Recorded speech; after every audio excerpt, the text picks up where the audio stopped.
দর্শক, জাতিসংঘে ভাষণ রাখবেন অন্তর্বর্তীকালীন সরকার প্রধান উপদেষ্টা ডক্টর মোহাম্মদ ইউনূস। আমরা সরাসরি চলে যাচ্ছি সেখানে। মাননীয় সভাপতি, জাতিসংঘের সাধারণ পরিষদের সভাপতি নির্বাচিত হওয়ায় প্রথমেই আপনাকে আন্তরিক অভিনন্দন জানাচ্ছি। আমি আশ্বস্ত করছি যে আপনার এই দায়িত্ব পালনকালে বাংলাদেশ প্রতিনিধি দল আপনাকে পূর্ণাঙ্গ সহযোগিতা প্রদান করবে। জাতিসংঘের ম্যান্ডেটকে সমুন্নত রেখে বৈশ্বিক সংকট সমূহ নিরসনে মহাসচিব অ্যান্টোনিও গুতেরেসের দৃঢ় প্রতিজ্ঞ সাফল্যমণ্ডিত নেতৃত্বের জন্য তাকেও জানাই আন্তরিক সাধুবাদ।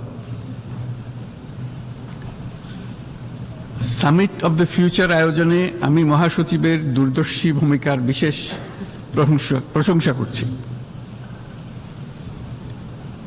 সম্মেলনে যে pact for the future and declaration on future generations সর্বসম্মতভাবে গৃহীত হয়েছে, তা এজেন্ডা 2030 পরবর্তী বৈশ্বিক উন্নয়ন কর্মপন্থা নির্ধারণে বিশেষ সহায়ক হবে বলে আমি মনে করি। বাংলাদেশ বিশ্বাস করে যে এই সম্মেলনের অর্জন বৈশ্বিক সমৃদ্ধি অর্জনের জন্য আমাদের সবার অভিপ্রায় ও সহযোগিতা কাঠামো প্রণয়নে দিক নির্দেশক হিসেবে কাজ করবে। এই জুলাই আগস্ট মাসে বাংলাদেশে যে যুগান্তকারী পরিবর্তন সংগঠিত হয়েছে, তার প্রেক্ষিতেই আজ আমি বিশ্ব সম্প্রদায়ের এই মহান সংসদে উপস্থিত হতে পেরেছি। আমাদের গণমানুষের, বিশেষ করে তরুণ সমাজের অফুরন্ত শক্তি আমাদের বিদ্যমান রাষ্ট্র কাঠামো ও প্রাতিষ্ঠানিক আয়োজনগুলো আমূল রূপান্তরের এক নতুন সম্ভাবনার দ্বার উন্মোচন করেছে। আমাদের ছাত্র ও যুব সমাজের আন্দোলন প্রথম দিকে মূলত ছিল বৈষম্য বিরোধী আন্দোলন, পর্যায়ক্রমে তা গণ আন্দোলনের রূপ নিয়েছে। এরপর সারা পৃথিবী অবাক বিস্ময়ে দেখেছে কিভাবে সমগ্র বাংলাদেশের মানুষ একনায়কতন্ত্র, নিপীড়ন, বৈষম্য, অবিচার ও দুর্নীতির বিরুদ্ধে রাজপথ ও সামাজিক যোগাযোগের মাধ্যমে দৃঢ়ভাবে রুখে দাঁড়িয়েছিল। আমাদের ছাত্র জনতা তাদের অদম্য সংকল্প ও প্রত্যয়ের মাধ্যমে একটি স্বৈরাচারী ও অগণতান্ত্রিক শাসন ব্যবস্থা থেকে আমাদের মুক্তি এনে দিয়েছে। তাদের এই সংকল্পের মধ্যেই আমাদের দেশের ভবিষ্যৎ নিহিত।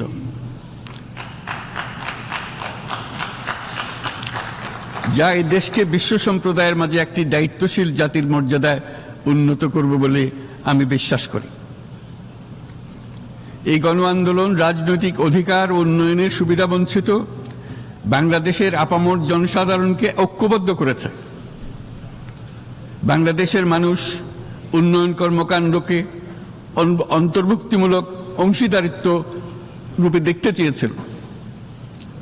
আমাদের জনগণ একটা ন্যায্য, অন্তর্ভুক্তিমূলক ও কার্যকর গণতন্ত্রের জন্য লড়াই করেছে, যার জন্য আমাদের নতুন প্রজন্ম জীবন উৎসর্গ করেছে।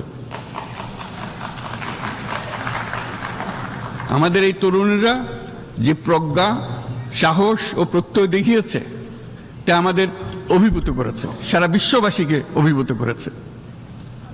বন্দুকের গুলি উপেক্ষা করে বুক পেতে দাঁড়িয়ে গিয়েছিল আমাদের এই তরুণরা।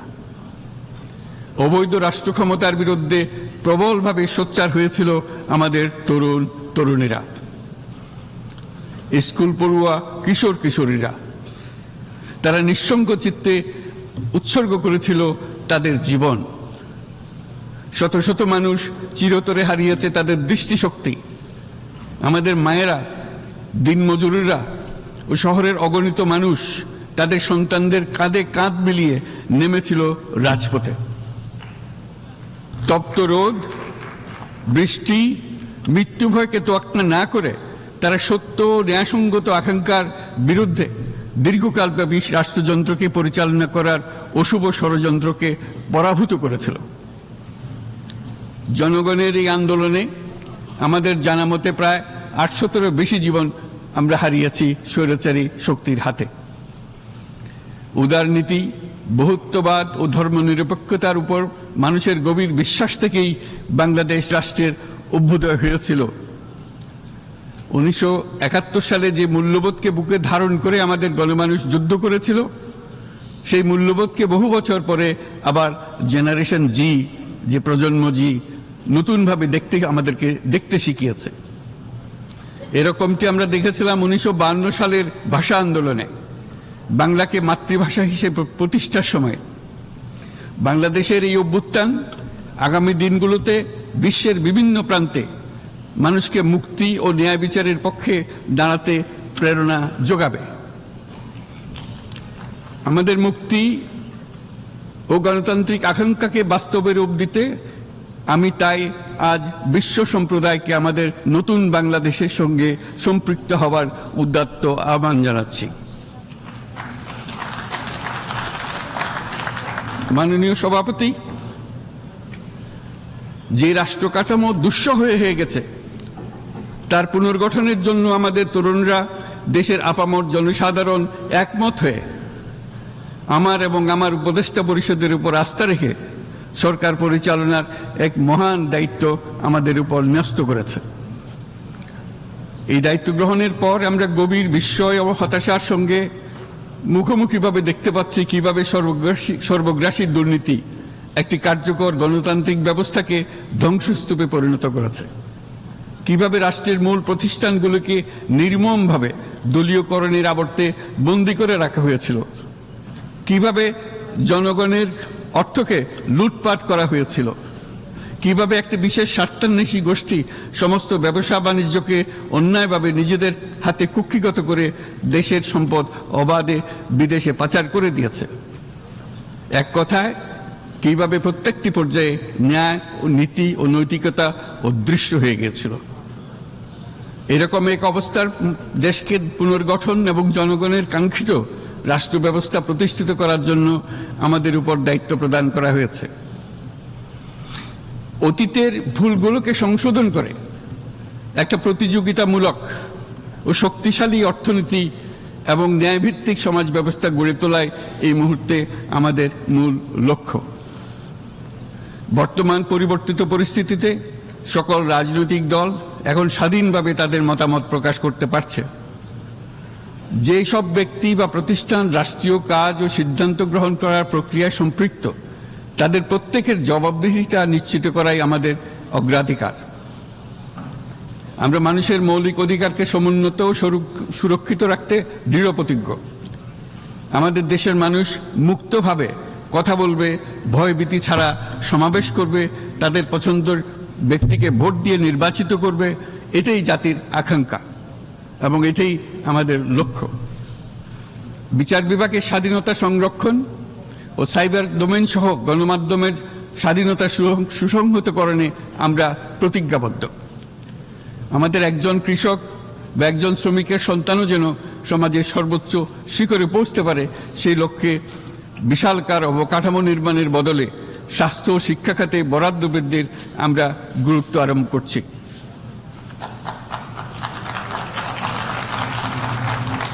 রাষ্ট্র ব্যবস্থার সকল পর্যায়ে সুশাসন ফিরিয়ে আনাই আমাদের অভীষ্ট। বাংলাদেশে যেসব আন্তর্জাতিক, আঞ্চলিক এবং দ্বিপাক্ষিক চুক্তির পক্ষভুক্ত, সেগুলো প্রতিপালনে আমাদের সরকার বদ্ধপরিকর।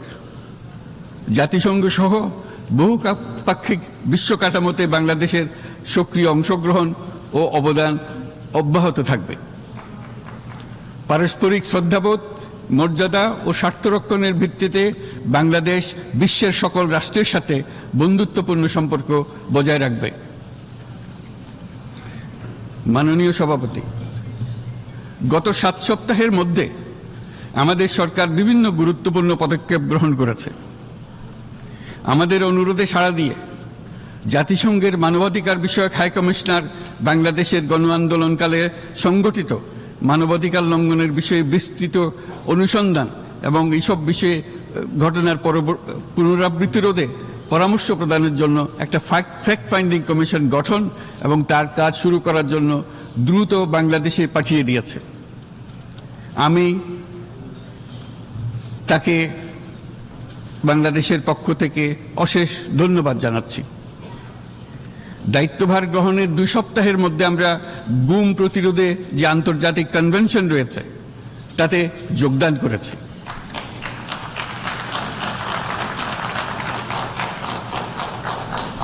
এর আশু বাস্তবায়নের জন্য প্রয়োজনীয় দেশীয় আইন ও বিধি প্রণয়নে আমরা এখন প্রক্রিয়া শুরু করেছি।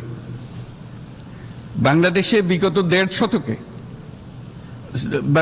গত 1.5 দশকে যে সমস্ত গুমের অভিযোগ রয়েছে সেগুলো তদন্ত করার জন্য একটি তদন্ত কমিশন এই মুহূর্তে কর্মরত আছে।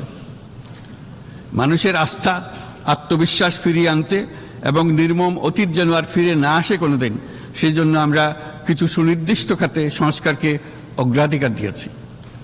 সেই লক্ষ্যে আমরা বিদ্যমান নির্বাচন ব্যবস্থা, সংবিধান, বিচার ব্যবস্থা, জনপ্রশাসন, আইন শৃঙ্খলা ব্যবস্থা সংস্কারের জন্য স্বাধীন কমিশন গঠন করেছি। সংবাদপত্র ও গণমাধ্যমের সংস্কারের জন্যও পৃথক কমিশন সহ আরও কয়েকটি বিশেষ বিষয়ে কমিশন গঠন প্রক্রিয়াধীন রয়েছে। ব্যবসা বাণিজ্যে অনুকূল পরিবেশ সৃষ্টির লক্ষ্যে আমরা ব্যাংক ও আর্থিক খাতের ব্যাপক সংস্কারের উদ্যোগ গ্রহণ করেছি। কোনো বিদেশি ব্যবসা বা বিনিয়োগ যেন ক্ষতিগ্রস্ত না হয় তা নিশ্চিত করতেও আমরা বদ্ধপরিকর। এইসব সংস্কার যেন টেকসই হয়, দীর্ঘমেয়াদে নিশ্চিত করতে এবং অবাধ ও নিরপেক্ষ অংশগ্রহণমূলক নির্বাচনের জন্য উপযোগী পরিবেশ সৃষ্টি করতে আমরা কাজ করে যাচ্ছি। গণতন্ত্র, আইনের শাসন, সমতা, সমৃদ্ধি অর্জনের মাধ্যমে একটি ন্যায়ভিত্তিক সমাজ হিসেবে আত্মপ্রকাশের অভিপ্রায় বাস্তবায়নে আমি বাংলাদেশের প্রতি আন্তর্জাতিক সম্প্রদায়ের সমর্থন ও গভীরতর সম্পর্ক গঠন করার জন্য আহ্বান জানাচ্ছি।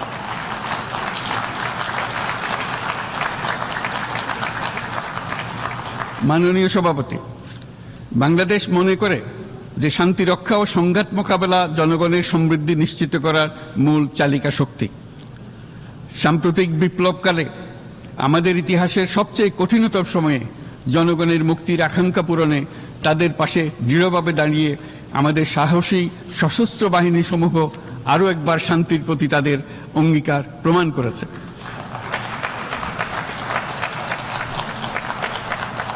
এটা সম্ভব হয়েছে শান্তি রক্ষায় আমাদের অঙ্গীকারের কেন্দ্রবিন্দুতে মানবাধিকারকে স্থান দেওয়ার ফলে। জাতিসংঘের পিস বিল্ডিং কমিশনের সূচনা লগ্ন থেকেই শান্তি রক্ষার মতো শান্তি বিনির্মাণেও বাংলাদেশ সমান অঙ্গীকার ব্যক্ত করে এসছে। আমাদের দিনগুলোতে আমরা জাতিসংঘের শান্তি রক্ষা কার্যক্রমে আমাদের মূল্যবোধ ভিত্তিক অবদানের ধারাবাহিকতা রক্ষা, সমুন্নত ও প্রসারিত করতে বদ্ধপরিকর। জাতিসংঘের শান্তি রক্ষা কার্যক্রমে অবদানকারী তৃতীয় বৃহত্তম রাষ্ট্র হিসেবে বাংলাদেশ এখন পর্যন্ত 43টি দেশে 63টি মিশনে শান্তিরক্ষী প্রেরণ করেছে।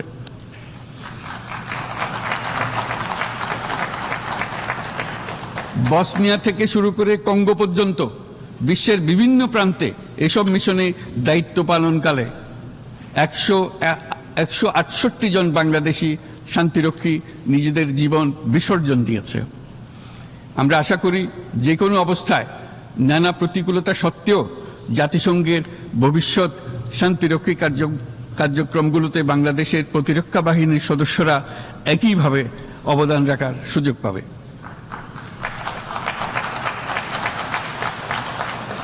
মাননীয় সভাপতি, আমাদের সকলের বাসস্থান এই পৃথিবী বৈশ্বিক অগ্রাধিকারগুলোকে সঠিকভাবে নির্ণয় করতে আগ্রহী। জলবায়ু পরিবর্তন আমাদের সকলের অস্তিত্বের প্রতি হুমকি স্বরূপ। এই গ্রীষ্মে সর্বকালের রেকর্ড ভঙ্গকারী তাপদাহ আমাদের জলবায়ুজনিত পরিবর্তনের কথা স্পষ্টভাবে স্মরণ করিয়ে দিয়েছে। আমাদের যা প্রয়োজন তা হলো জলবায়ু সম্পর্কিত ন্যায় বিচার যাতে করে দায়িত্বজ্ঞানহীন সিদ্ধান্ত, উদাসীন আচরণ কিংবা এর মাধ্যমে সাধিত ক্ষতির বিষয়ে যারা সংশ্লিষ্ট তাদের দায়বদ্ধ করা যায়। জলবায়ু পরিবর্তনজনিত দীর্ঘমেয়াদী প্রভাবগুলো অপূরণীয় ক্ষতির কারণ হয়ে দাঁড়িয়েছে। আমরা জীব বৈচিত্র্য হারিয়ে ফেলছি, প্যাথোজেনের পরিবর্তনের ফলে নতুন রোগ বাড়ছে, কৃষিক্ষেত্রে চাপ বাড়ছে ক্রমাগতভাবে, পানি সম্পদ ঝুঁকিতে ফেলছে আমাদের বাসযোগ্যতাকে, সমুদ্র পৃষ্ঠের উচ্চতা বৃদ্ধি এবং লবণাক্ততা আমাদের ক্ষতি করছে প্রতিনিয়ত। ঘূর্ণিঝড়ের সংখ্যা ও মাত্রা বৃদ্ধির কারণে যেই ক্ষতি হচ্ছে তাকে উপেক্ষা করার সুযোগ নেই। ক্ষুদ্র কৃষক, প্রান্তিক পর্যায়ে জীবিকা অন্বেষণকারীরা জলবায়ু পরিবর্তনজনিত ঝুঁকির মুখোমুখি হচ্ছে সবচেয়ে বেশি। আমি আজ এই বিশ্ব সভায় যখন কথা বলছি তখন বাংলাদেশের পূর্বাঞ্চলে 50 লাখেরও অধিক মানুষ তাদের জীবদ্দশায় হওয়া সবচেয়ে ভয়াবহ বন্যা মোকাবেলা করে যাচ্ছে। মহাসচিব গুতেরেস আমাদেরকে দেখিয়েছেন যে বিদ্যমান পরিক্রমা অব্যাহত থাকলে বিশ্বের গড় তাপমাত্রা 2.7 ডিগ্রি সেলসিয়াস বৃদ্ধির দিকে অগ্রসর হতে থাকবে। তাই বাংলাদেশের মতো জলবায়ু ঝুঁকিতে থাকা দেশগুলোতে অভিযোজনের জন্য ব্যাপক বিনিয়োগের আহ্বান জানাচ্ছি।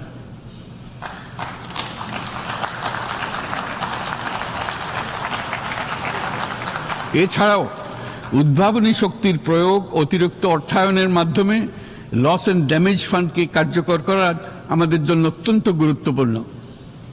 একইভাবে আমাদের প্রয়োজন প্রযুক্তির সহজলভ্যতা, সক্ষমতা বৃদ্ধি। নির্দিষ্ট করে বললে আমাদের দরকার জীবন রক্ষাকারী প্রযুক্তি, বিশেষত কৃষি, পানি এবং জনস্বাস্থ্য খাতে, যেখানে ক্ষুদ্র ক্ষুদ্র উদ্ভাবন এবং সমাধানসমূহ ঝুঁকিতে থাকা জনগোষ্ঠীকে রক্ষা করতে পারে। জলবায়ু সংকটের মোকাবেলা এবং বৈশ্বিক অর্থনীতি সুসংহতকরণে আমাদের যুগপৎভাবে কাজ করতে হবে। বিশ্ব সম্প্রদায় এখন কার্বন মুক্ত পৃথিবী গড়ে তুলতে মনোযোগী হচ্ছে। বিশ্বের অধিকাংশ মানুষকে এই ধরনের পরিবর্তনের সুফলভোগী করতে হলে নেট জিরো পৃথিবীর দিকে আমাদেরকে অগ্রসর হতে হবে। বাংলাদেশের মতো দেশগুলোকে সাথে নিয়ে যেতে হবে। তা না হলে পারস্পরিক দায়িত্ববোধের মাধ্যমে পারস্পরিক সমৃদ্ধি অর্জনে আমাদের সার্বজনীন অঙ্গীকার পূরণে পিছিয়ে পড়ব আমরা। এই ক্ষেত্রে আমি বিশ্বাস করি সমগ্র বিশ্ব একসাথে 3-0 লক্ষ্য অর্জনের ধারণা বিবেচনা করে দেখতে পারে, যার মাধ্যমে আমরা শূন্য দারিদ্র্য, শূন্য বেকারত্ব এবং শূন্য নেট কার্বন নিঃসরণ অর্জন করতে পারি। যেখানে পৃথিবীর প্রতিটি তরুণ তরুণী চাকরি প্রার্থী না হয়ে বরং উদ্যোক্তা হিসেবে নিজেকে প্রতিষ্ঠিত করার সুযোগ পাবে।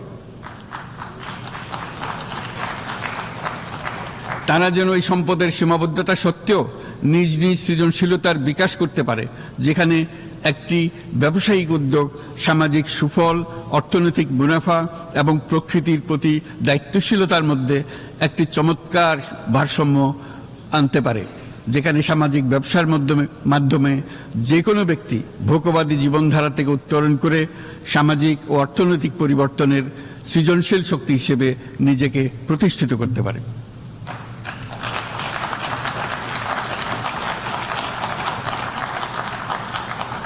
এই সময়ে তাই প্রয়োজন উন্নত উন্নয়নশীল সকল দেশসমূহ এবং বিভিন্ন অংশীদারদের মধ্যে নতুন দৃষ্টিভঙ্গি, নতুন মূল্যবোধ এবং নতুন একতা।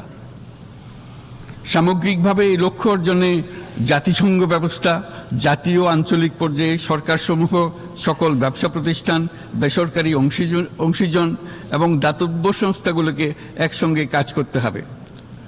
আমাদের অর্থনৈতিক কাঠামোতে সামাজিক ব্যবসাকে স্থান দিলেই নিচের অর্ধেকাংশ মানুষের জীবনে তা বিরাট পরিবর্তন আনতে পারে।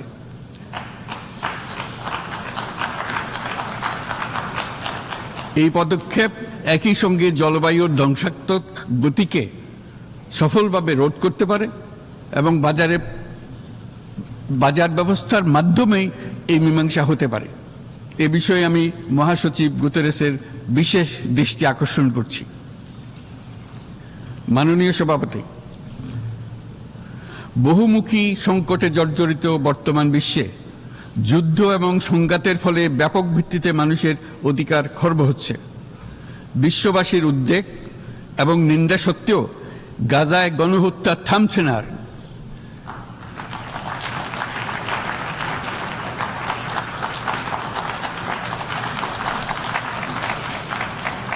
ফিলিস্তিনের মতো বিদ্যমান বাস্তবতা কেবল আরব কিংবা মুসলমানদের জন্যই উদ্বেগজনক নয়, বরং তা সমগ্র মানব জাতির জন্যই উদ্বেগের বিষয়।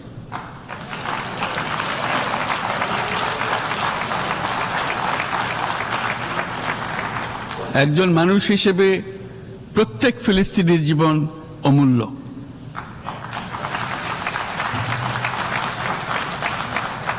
ফিলিস্তিনের জনগণের বিরুদ্ধে যে মানবতা বিরোধী অপরাধ হচ্ছে তার জন্য সংশ্লিষ্ট সকলকে দায়বদ্ধ করতে হবে।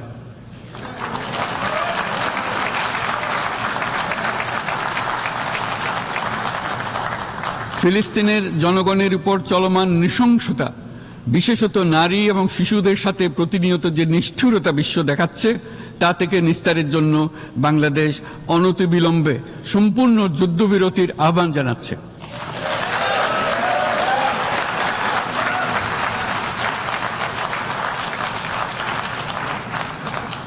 দ্বিরাষ্ট্রভিত্তিক সমাধানেই মধ্যপ্রাচ্যে টেকসই শান্তি আনতে পারবে। তাই জাতিসংঘ সহ আন্তর্জাতিক সম্প্রদায়ের সকলকে এর বাস্তবায়নের জন্য এখনই উদ্যোগ নিতে আহ্বান জানাচ্ছি।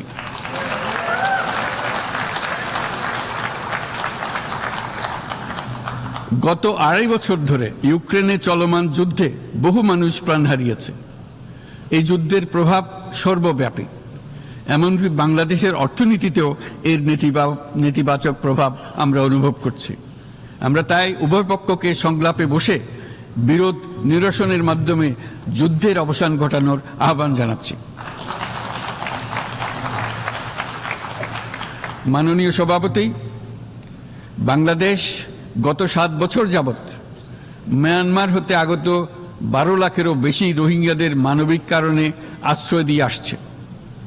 এর ফলে আমরা বিরাট সামাজিক, অর্থনৈতিক, পরিবেশগত ক্ষতির সম্মুখীন হচ্ছি। মিয়ানমারের অভ্যন্তরীণ সমস্যা থেকে সৃষ্ট এই সংকট বাংলাদেশ ও আমাদের অঞ্চলের জন্য প্রথাগত ও অপ্রথাগত উভয় ধরনের নিরাপত্তা ঝুঁকির কারণ হয়ে দাঁড়িয়েছে।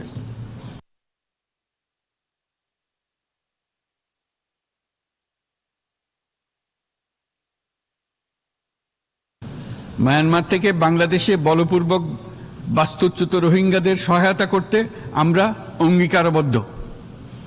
আমরা রোহিঙ্গাদের জন্য মানবিক সহায়তা কার্যক্রম চালু রাখা এবং তাদের টেকসই প্রত্যাবর্তন নিশ্চিত করার উদ্দেশ্যে আন্তর্জাতিক সম্প্রদায়ের পর্যাপ্ত সহায়তা অব্যাহত রাখার আহ্বান জানাচ্ছি। রোহিঙ্গাদের সাথে সংগঠিত হওয়া ব্যাপক ভিত্তিক মানবাধিকার লঙ্ঘনের জন্য আন্তর্জাতিক বিচার আদালত এবং আন্তর্জাতিক অপরাধ আদালতে চলমান বিচার প্রক্রিয়ার মাধ্যমে ন্যায় বিচার নিশ্চিত করাও সমানভাবে গুরুত্বপূর্ণ। রোহিঙ্গারা যাতে নিজ দেশে স্বাধীন এবং মর্যাদাপূর্ণ জীবনযাপন করতে পারে, সেই লক্ষ্যে অনুকূল পরিবেশ তৈরিতে জাতিসংঘ অন্যান্য আন্তর্জাতিক প্রতিষ্ঠানের ধারাবাহিক প্রচেষ্টার প্রশংসা দাবিদার। এই লক্ষ্যে রোহিঙ্গারা যাতে পর্যাপ্ত নিরাপত্তা ও অধিকার নিশ্চিত করে তাদের নিজ ভূমি রাখাইনে ফিরে যেতে পারে, তার পথ সুগম করা অত্যন্ত দরকার। মিয়ানমারে প্রতিনিয়ত পরিবর্তনশীল অবস্থা বিবেচনায় রেখে বাংলাদেশ আন্তর্জাতিক সম্প্রদায়ের সাথে একযোগে রোহিঙ্গাদের নিজ দেশে মর্যাদাপূর্ণ টেকসই প্রত্যাবর্তনের জন্য পরিবেশ সৃষ্টিতে কাজ করতে প্রস্তুত।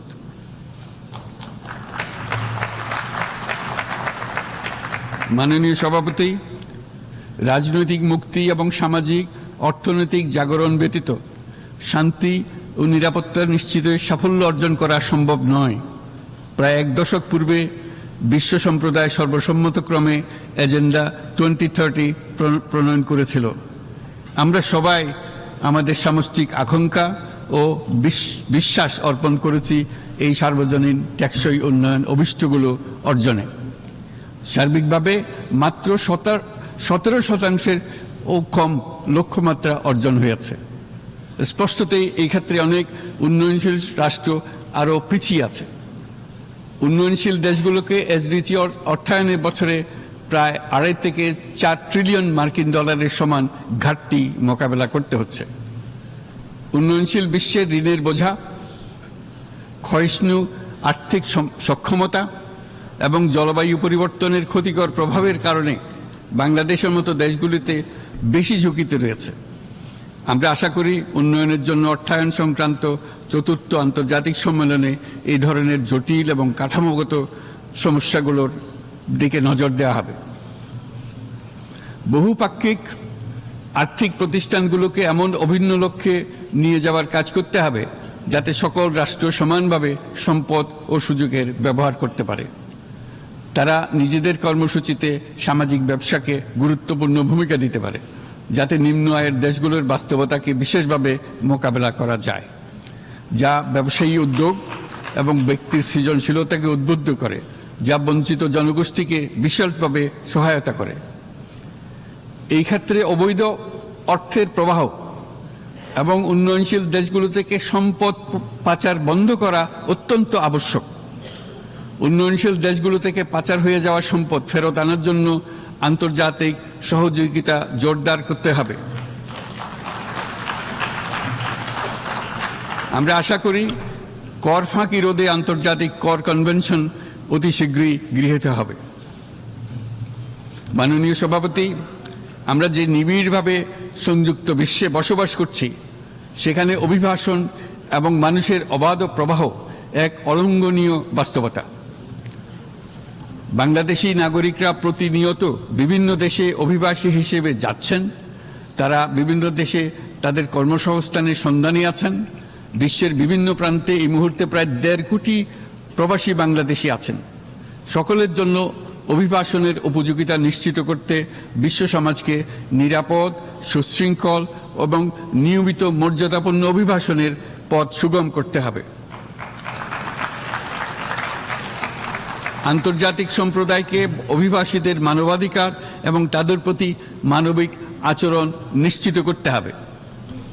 অভিবাসনের উপর 2018 সালে যে গ্লোবাল কম্প্যাক্ট অন মাইগ্রেশন গৃহীত হয়েছে, তার পূর্ণ বাস্তবায়নে বাংলাদেশ প্রতিশ্রুতিবদ্ধ এবং একই সাথে অনিরাপদ অভিবাসন রোধেও আমরা বদ্ধপরিকর। মাননীয় সভাপতি, প্রতি বছর প্রায় 25 লক্ষ তরুণ তরুণী বাংলাদেশের শ্রমবাজারে যুক্ত হচ্ছেন। বাংলাদেশের বিপুল জনশক্তির প্রায় 2/3 তরুণ। এই জনশক্তিকে বর্তমান ও আগামীর জন্য গড়ে তোলা বাংলাদেশের জন্য একটা বড় চ্যালেঞ্জ। ক্রমপরিবর্তনশীল কর্মজগতে একজন তরুণকে প্রতিনিয়ত নতুন দক্ষতা অর্জন করতে হয়। এই কর্মপরিবেশের সাথে মানিয়ে নেওয়া শিখতে হয়। এই জন্য বাংলাদেশ যখন মধ্যম আয়ের দেশ হিসেবে উন্নতি হচ্ছে, তখন আমরা শিক্ষা এবং প্রযুক্তিগত সহায়তা লাভের উপর বিশেষ জোর দিচ্ছি। এবার কৃত্রিম বুদ্ধিমত্তার বিষয়ে আসি। কৃত্রিম বুদ্ধিমত্তার অভাবনীয় বিকাশ এবং এর বহুমাত্রিক প্রয়োগে বাংলাদেশ বিশেষভাবে আগ্রহী। আমাদের তরুণ সমাজ জেনারেটিভ আর্টিফিশিয়াল ইন্টেলিজেন্সের সম্ভাবনা নিয়ে উচ্ছ্বসিত। একজন বিশ্ব নাগরিক হিসেবে তারাও চায় নতুন পৃথিবীতে নিয়োজিত হতে, কর্মক্ষম হিসেবে নিজেকে গড়ে তুলতে। বাংলাদেশের মতো বৃহৎ তরুণ জনগোষ্ঠীর দেশ যাতে কৃত্রিম বুদ্ধিমত্তার প্রয়োগজনিত অর্জিত সুফল থেকে পিছিয়ে না পড়ে, বিশ্ব সম্প্রদায়কে তা নিশ্চিত করতে হবে। একই সঙ্গে নিশ্চিত করতে হবে যেন কৃত্রিম বুদ্ধিমত্তার কারণে কর্মক্ষেত্রে মানুষের চাহিদা ক্রমাগতভাবে সংকুচিত হয়ে না যায়। এই প্রসঙ্গে আমি উল্লেখ করি যে আমরা ভিন্ন একটা ইন্টেলিজেন্স, অটোনোমাস ইন্টেলিজেন্স, অর্থাৎ যে কৃত্রিম বুদ্ধিমত্তা নিজেই নিজের কৃত্রিম বুদ্ধিমত্তাকে সম্প্রসারিত করতে পারে মানুষের কোনো হস্তক্ষেপ ছাড়াই, তার ব্যাপারে আমরা বৈজ্ঞানিকদের দৃষ্টি আকর্ষণ করতে চাই। তারা যেন এই ক্ষেত্রে অগ্রসর হওয়ার আগে মানুষের উপরের প্রভাব সম্বন্ধে নিশ্চিত হয়ে অগ্রসর হন। আমাদের ধারণা অটোনোমাস ইন্টেলিজেন্স মানুষের অস্তিত্বকে বিপন্ন করে তুলতে পারে। কাজে এই ব্যাপারে আমাদের সম্পূর্ণ সজাগ থাকতে হবে। মাননীয় সভাপতি, আমাদের আসলে দরকার নতুন ধরনের সহযোগিতা কাঠামো, যেখানে বৈশ্বিক ব্যবসা ও জ্ঞানের অধিকারী গোষ্ঠী মানুষের চাহিদাগুলোকে যথাযথভাবে অনুধাবন করবে। আন্তর্জাতিক সহযোগিতার মাধ্যমে উন্নয়নশীল দেশগুলোর জন্য এমন একটি রূপান্তরকারী ব্যবস্থা তৈরি করতে হবে যা কর্মসংস্থান, আর্থসামাজিক প্রতিকূলতা বা জীবিকার জন্য যুৎসয় সমাধান নিশ্চিত করবে। মাননীয় সভাপতি, আমাদের প্রচেষ্টা, সক্ষমতা এবং সম্পদ একত্রীকরণের মাধ্যমে সকলের সামর্থ্য, উদ্ভাবনী শক্তি এবং সমৃদ্ধিকে কাজে লাগাতে হবে। আর্থসামাজিক উন্নয়ন এবং জলবায়ু সহনশীলতা নিয়ে আমরা প্রতিনিয়ত যে প্রতিকূলতার সম্মুখীন হচ্ছি, সম্মিলিত উদ্যোগের মাধ্যমে তার মোকাবেলা করতে হবে। বৈশ্বিক দক্ষিণের দেশগুলোকে অনন্য অর্থনৈতিক এবং সামাজিক প্রেক্ষাপটে দক্ষিণ দক্ষিণ এবং ত্রিভুজীয় সহযোগিতা এই ক্ষেত্রে বিশেষভাবে সহায়ক হতে পারে বলে আমি মনে করি। বৈশ্বিক দক্ষিণের আওয়াজকে বিশ্বব্যাপী জোরালোভাবে তুলে ধরার জন্য প্রয়োজন সম্মিলিত উদ্যোগ। সেজন্য বৈশ্বিক এজেন্ডা প্রণয়ন ও বাস্তবায়ন নিশ্চিত করতে বৈশ্বিক দক্ষিণের দেশগুলোর মতামতকে যথাযথ গুরুত্বের সাথে বিবেচনা করতে হবে। জনাব সভাপতি, কোভিড অতিমারির অভিজ্ঞতায় আমরা দেখেছি জনস্বাস্থ্যে ব্যাপক বিনিয়োগ কতটা গুরুত্বপূর্ণ হতে পারে। বিশ্ব স্বাস্থ্য সংস্থায় বৈশ্বিক অতিমারি চুক্তির চলমান আলোচনায় বাংলাদেশ নেতৃত্ব প্রদান করে চলেছে। আমরা চাই কার্যকর আন্তর্জাতিক সহযোগিতা, জনস্বাস্থ্য ব্যবস্থায় অর্থায়ন, প্রযুক্তি হস্তান্তর, গবেষণা ও উন্নয়ন, ভ্যাকসিন থেরাপিউটিক্সের উৎপাদন, বহুমুখীকরণ এবং সকল ভ্যাকসিনকে মেধাস্বত্ব অধিকার মুক্ত ঘোষণা করার ব্যাপারে ঐক্যমত্য গঠন। অসংক্রামক রোগসমূহের বিরুদ্ধে লড়াইয়ে এই বিষয়গুলি অত্যন্ত গুরুত্বপূর্ণ। জনাব সভাপতি, এবছর আমরা জাতিসংঘের সাথে বাংলাদেশের অংশীদারিত্বের সুবর্ণ জয়ন্তী উদযাপন করছি। গত 50 বছর ছিল আমাদের জন্য একটা পারস্পরিক শিক্ষণীয় সম্মিলিত যাত্রা। সীমিত উপায়ে বাংলাদেশ বৈশ্বিক শান্তি ও নিরাপত্তা, ন্যায়, সমতা, মানবাধিকার প্রতিষ্ঠায় ধারাবাহিকভাবে অবদান রেখে আসছে। আমাদের সমন্বিত প্রয়াসের পেছনে আছে সত্যিকার অর্থে একটি নিয়মভিত্তিক বৈশ্বিক ব্যবস্থা গড়ে তোলা। এই প্রসঙ্গে উদাহরণ হিসেবে আমি স্মরণ করছি 1999 সালে জাতিসংঘ সাধারণ পরিষদে ক্ষুদ্র ঋণের উপর গৃহীত রেজুলেশনের কথা। সেই সময় জাতিসংঘ 2005 সালকে ইয়ার অফ মাইক্রোক্রেডিট ঘোষণা করেছিল, যার ফলে ক্ষুদ্র ঋণ বিশ্বব্যাপী সম্প্রসারিত হবার সুযোগ পেয়েছিল।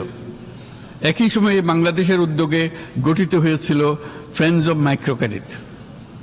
2001 সাল থেকে সাধারণ পরিষদে কালচার অফ পিস সংক্রান্ত বাৎসরিক যে রেজলিউশন গৃহীত হয়ে আসছে, বা নিরাপত্তা পরিষদে নারী, শান্তি ও নিরাপত্তা সংক্রান্ত যে 1325 নম্বর রেজলিউশন গৃহীত হয়েছিল, তা বাংলাদেশের বিশ্বজনীন উদ্যোগগুলোর প্রতিফলন এবং অবদান।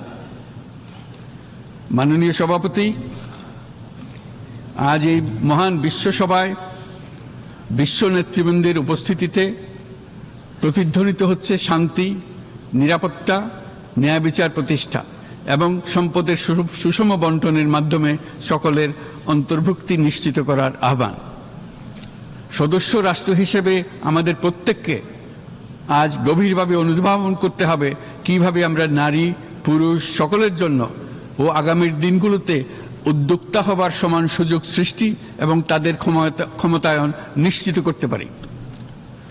সকল বৈশ্বিক সমস্যার সমাধানের জন্য আমাদের সবার হাতে যথেষ্ট সক্ষমতা, সম্পদ এবং উপায় রয়েছে।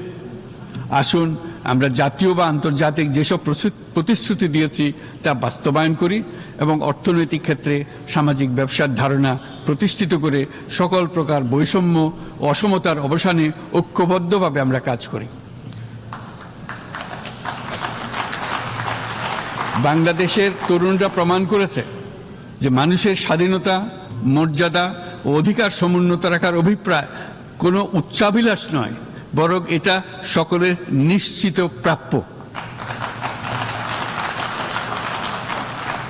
আজ এই মহান সমাবেশে আপনাদের উপস্থিতিতে শান্তি, সমৃদ্ধি ও ন্যায় বিচার নিশ্চিত করতে আন্তর্জাতিক, আঞ্চলিক এবং জাতীয় পর্যায়ে বাংলাদেশে তার ভূমিকাকে ক্রমাগতভাবে জোরদার করার নিশ্চয়তা দিচ্ছে। আজ আপনাদের সবাইকে শুভেচ্ছা জানাচ্ছি, ধন্যবাদ জানাচ্ছি।